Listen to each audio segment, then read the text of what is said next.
Hello और स्वागत है। यह वीडियो इस बारे में है कि आप अपनी याददाश्त कैसे बढ़ा सकते हैं और अधिक याद कैसे रख सकते हैं। याददाश्त एक महत्वपूर्ण कौशल है।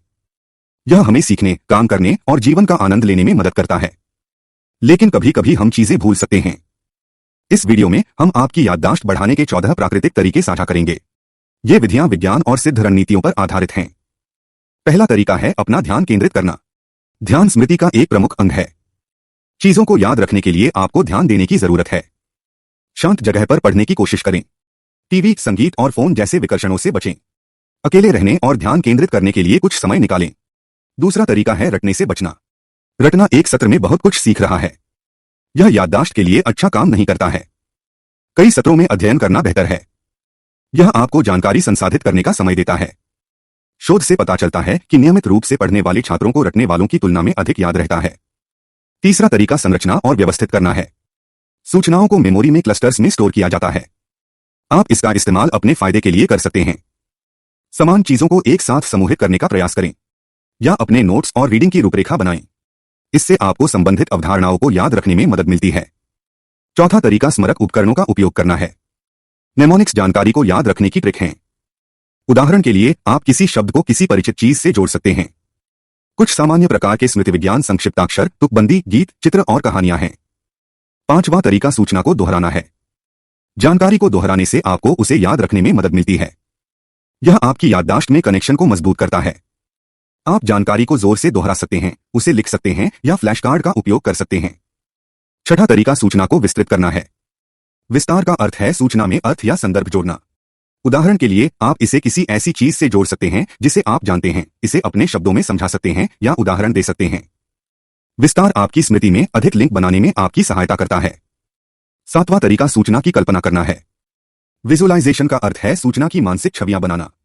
उदाहरण के लिए यदि आप वस्तुओं की सूची को याद रखना चाहते हैं तो आप किसी स्थान या दृश्य में उनकी कल्पना कर सकते हैं। विजुअलाइजेशन आपको शब्दों और चित्रों दोनों में जानकारी याद रखने में मदद करता है। आठवां तरीका है अपनी सभी इंद्रियों का उपयोग करना। आप जितनी अधिक इंद्रियों का उपयोग करते हैं उतना ही अधिक आप याद करते हैं। उदाहरण के लिए यदि आप एक नया शब्द याद रखना चाहते हैं तो आप इसे कह सकते हैं, इसे लिख सकते हैं, इसे देख सकते हैं, इसे सुन सकते हैं और इसे किसी छवि या गंध से जोड़ सकते हैं। अपनी सभी इंद्रियों का उपयोग करने से आपकी स्मृति में अधिक संकेत बनते हैं। नौवां तरीका है किसी और को पढ़ाना। आपने जो सीखा है उसे किसी और को पढ़ाना आपकी याददाश्त का परीक्षण करने का एक शानदार तरीका है।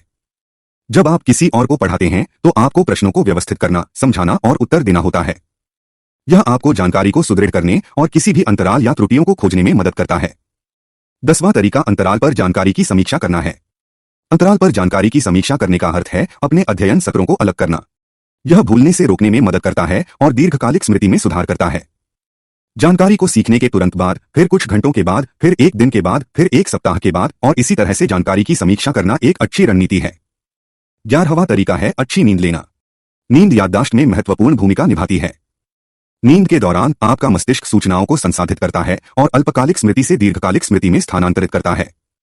पर्याप्त नींद लेने से आपको सतर्क और केंद्रित रहने में भी मदद मिलती है, जिससे आपका ध्यान और नई जानकारी की एन्कोडिंग में सुधार होता है। 12वां तरीका है स्वस्थ आहार लेना। एक स्वस्थ आहार खाने से आपके मस्तिष्क को पोषण मिलता है और इसे क्षति और गिरावट से बचाया जा सकता है। कुछ खाद्य पदार्थ जो आपकी याददाश्त के लिए अच्छे होते हैं उनमें जामुन, मेवे, बीज, मछली, हरी पत्तेदार सब्जियां, डार्क चॉकलेट और कॉफी शामिल हैं। इन खाद्य पदार्थों में antioxidant, omega-3 fatty acid, flavonoids, caffeine और अन्य पोषक तत्व होते हैं जो मस्तिष्क के कार्य को बढ़ावा दे सकते हैं और सूजन को रोक सकते हैं। 13वां उपाय है नियमित व्यायाम करना। व्यायाम आपकी याददाश्त को कई तरह से लाभ पहुंचा सकता है। यह आपके मस्तिष्क में रक्त के प्रवाह और ऑक्सीजन वितरण को बढ़ा सकता है, जिससे इसके स्वास्थ्य और प्रदर्शन में सुधार होता है। यह नई मस्तिष्क कोशिकाओं और कनेक्शन के विकास को भी प्रोत्साहित कर सकता है, जो आपकी संज्ञानात्मक क्षमताओं को बढ़ाता है। यह तनाव और अवसाद को भी कम कर सकता है, जो आपकी याददाश्त और मूड को खराब कर सकता है। 14वां और अंतिम उपाय है मानसिक रूप से सक्रिय रहना। जैसे शारीरिक गतिविधि आपके शरीर को आकार में रखती है, वैसे ही गतिविधियां जो आपके दिमाग को व्यस्त रखती हैं, आपके मस्तिष्क को आकार में रखने में मदद करती हैं। अपने आप को नए और विविध कार्यों के साथ चुनौती देकर आप अपने मस्तिष्क को उत्तेजित कर सकते हैं और इसे उगने या स्थिर होने से रोक सकते हैं। मानसिक रूप से उत्तेजक गतिविधियों के कुछ उदाहरण पढ़ रहे हैं। एक नया कौशल सीखना, खेल खेलना, पहेलियां सुलझाना और क्रॉसवर्ड करना। हम आशा करते हैं कि इस वीडियो ने आपको अपनी स्मृति को बेहतर बनाने और अधिक याद रखने के कुछ उपयोगी सुझाव दिए हैं। इन तरीकों को लगातार लागू करके आप सीखने, काम करने और जीवन का आनंद लेने की अपनी क्षमता को बढ़ा सकते हैं। देखने के लिए धन्यवाद।